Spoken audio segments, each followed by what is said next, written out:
Now I've got to apologise that this is a vertical video, but you can't get an iPhone up into a light fitting without putting it vertical.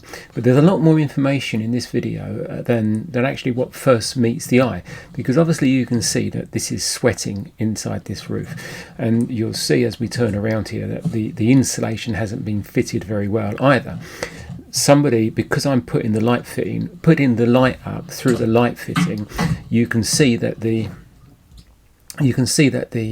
insulation here, well, the insulation doesn't go right away where the light fitting is itself. It's not fitted in well. It doesn't get fitted underneath this area.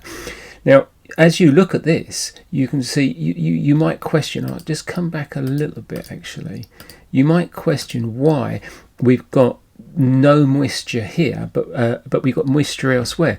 And you've got to remember is that this is basically condensation that is happening on the underside of the ply deck in this case. Sometimes it's OSB, ply deck in this case.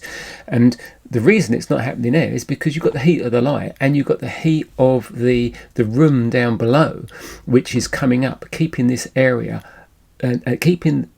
warmer, in which case you're not getting the condensation there, but all the moisture which would be in this area here has got to go somewhere. So with the flow of air which is going past here inside and out, assuming that there is, which there is a little bit but not an awful lot, hence why we got the problem, you've got more moisture over there because it's drier over here, and that moisture's got to go somewhere, so it's going backward and forward. So we go back to this particular area here, and you can also see there's not a lot of insulation in there either. So there's no vapor barrier. The vapor barrier would be down here. You can't be relying on any of the foil, which people do. And foil is a very good air vapor control layer, but it's got to be continuous. And the takeaway from this video really is that the insulation needs to be fitted well.